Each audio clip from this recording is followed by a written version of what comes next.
Good morning ninth class. आज हम जो है अपना chapter force and law of motion continue कर रहे हैं। इसे फर्स्ट जो हमारी क्लास हुई थी हमने उसमें जो है third law of second law और फर्स्ट लॉ के बारे में डिस्कस किया था। आज हम जो है थर्ड लॉ ऑफ मोशन के बारे में डिस्कस करने जा रहे हैं। Right, third law of motion state that when one object exert a force on another object, then the second object exert a force on the first। यानी कि अगर हम किसी चीज़ के ऊपर फोर्स लगाते हैं, माना दीवार के ऊपर हमने जो है फोर्स लगाई, तो उतनी ही फोर्स इक्वल अमाउंट में लेकिन अपोजिट डायरेक्शन में हमारे ऊपर भी लगती है।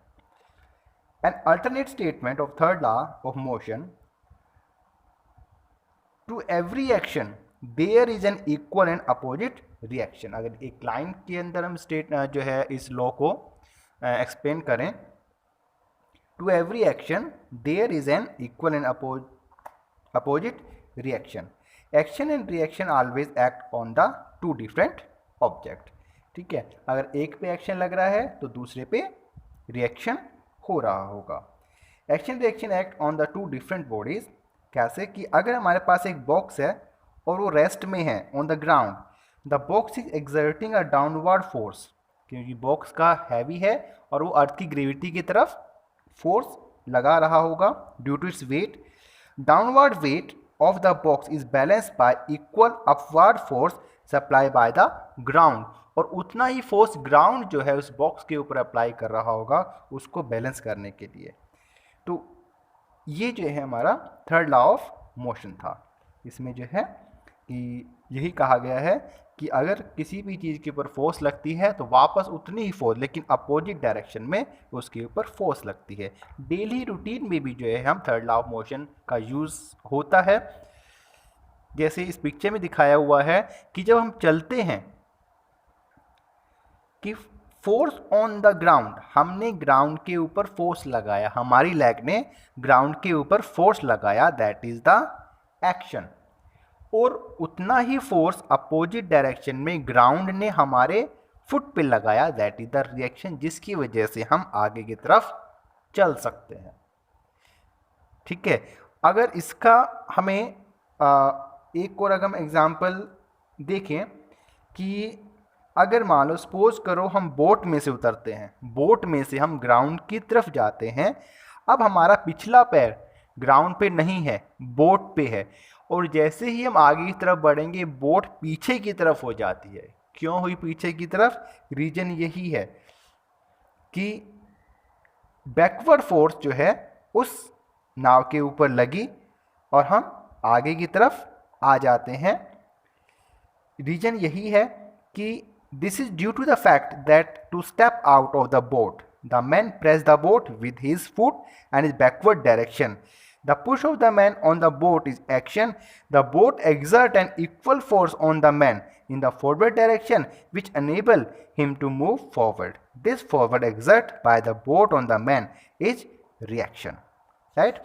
तो और अगर सेकंड हम देखें कि why the gun recoil, कि रन जो हमारी गन है वो रिकॉइल क्यों करती है, यानी कि बैकवर्ड फोर्स हमारे ऊपर क्यों लगाते हैं। हम जब हम गन से जो है बुलेट को शूट करते हैं तो हमें वापस जो है हमारे शोल्डर पे एक फोर्स अप्लाई होती है, धक्का से पुश लगता है। When a bullet is fired from a gun, the force sending a bullet forward to equal to the force sending the gun backward, but due to the high mass of the gun it moves only a little distance backward and give a backward jerk। क्योंकि bullet का जो है weight less होता है as compare to gun, तो उतना force तो gun पे नहीं लगता लेकिन एक हल्का सा जर्क हमें लगता है। राइट, क्योंकि जो हमारे पास गन है उसका weight as compare to bullet से ज़्यादा होता है, तो उतना फोर्स उसके ऊपर वो हमें महसूस नहीं होता। तो ये सारे जो एग्जाम्पल हैं डेली लाइफ में जो हम ऑब्जर्व करते हैं, this is third law of the motion. Right, और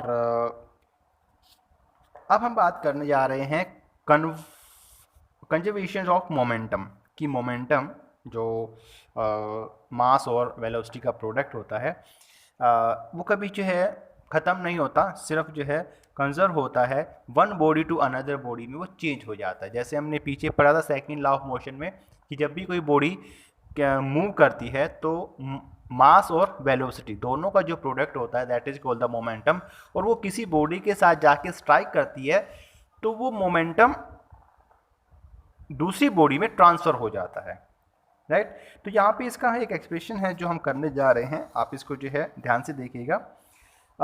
late m and m2 move with the velocity u1 and u2 in a straight line and collide, and after collision the velocity change v1 and v2। तो total हम जब add करें कि m1 plus u1 और m2 plus u2 यानी कि दोनों object की मोमेंटम को हम ऐड करते हैं m1 u1 plus m2 v2 equal to m1 v1 plus m2 v2 हो जाता है, राइट।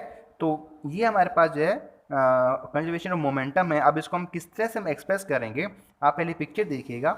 इस पिक्चर में क्या है कि दो मास हैं ma और mb। मास m जो है u वेलोसिटी के साथ मूव कर रहा है, mb जो है ub के साथ वेलोसिटी जो है मूव कर रहा है, ठीक है। इसमें जो है u वेलोसिटी जो है वो ज़्यादा है, यानी कि वो स्पीड से चल रहा है एज़ कम्पेयर टू b, क्योंकि अगर u की वेलोसिटी ज़्यादा होगी तभी जाके वो स्ट्राइक करेगा। जब वो स्ट्राइक करेगा और उनकी ए बी जब दोनों में आपस में स्ट्राइक हो जाते हैं तो थर्ड लॉ के अकॉर्डिंग एफ ए बी यानी कि एफ जो ए बी के ऊपर जो फोर्स अप्लाई कर रहा है वो ए बी है, और वापस जो रिएक्शन में बी ए के ऊपर जो फोर्स अप्लाई कर रहा है वो हमारा बी एफ बी ए है। जब दोनों आपस में स्ट्राइक होने के बाद क्या होगा, अब हमारे पास वेलोसिटी जो एम ए की वेलोसिटी है वो वी ए हो जाएगी, that is final velocity, and M B की वेलोसिटी वी बी हो जाएगी। तो the total momentum of the ball A before and after the collision, यानी कि दोनों जो है बॉल फर्स्ट बॉल का जो मोमेंटम होगा आफ्टर और बिफोर दोनों को हम ऐड कर लेते हैं, तो हमारे पास क्या हो जाएगा M A U A and M A और वी ए, राइट। तो the rate change of momentum हम फोर्स इसको जो है बोलते हैं, तो rate change of momentum time के अकॉर्डिंग होगा, that is M A into में V A minus V B. Similarly the rate change of momentum of ball B, B का जो रेट चेंज ऑफ मोमेंटम होगा वो क्या हो जाएगा एम बी, हम इसमें कॉमन लेंगे V B minus U B upon में टाइम टी, दोनों का रेट चेंज हो जाएगा।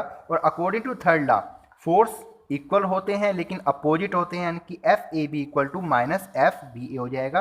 तो एफ ए की वैल्यू यहाँ पुट करेंगे, that is M A V A minus U A upon T equal to M B V B minus U B upon में टी, राइट। टी से टी कैंसिल हो जाएगा, मल्टीप्लीकेशन करेंगे, negative sign वालों को हम लेफ्ट हैंड साइड में ले जाते हैं, ये साइन हमारा पॉजिटिव में आ जाएगा, यानी कि M A U A plus M B U B जो हमने ऊपर लिखा था वही हमारे पास आ गया है, क्या कि mass of first object initial velocity plus mass of second object plus उसकी इनिशियल वेलोसिटी इक्वल टू किसके हो जाता है mass of first object into में final velocity v and final mass of second object into final velocity v। तो इस तरह से हम देखते हैं कि दोनों का मोमेंटम जो है बिफोर कोलिजन और आफ्टर कोलिजन जो मोमेंटम है दोनों का वो इक्वल आता है, राइट। तो law of conservation momentum can be however also be deduce directly from the second law of the motion, हम इसको जो सेकंड लॉ ऑफ मोशन से भी प्रूव कर सकते हैं, लेकिन हम जो है इतना ही करेंगे M A U A plus M B U B equal to M A U A plus M B U B के इक्वल होता है। तो ये आपका जो है law of conservation of momentum था, ये आपकी नोटबुक में आपका रिटर्न होना चाहिए, ठीक है। और इसके साथ ही हम अपना चैप्टर जो है फिनिश कर चुके हैं। इसके क्वेश्चन आंसर और जो भी न्यूमेरिकल है वो आपकी नोटबुक में होने चाहिए, right. Have a nice class.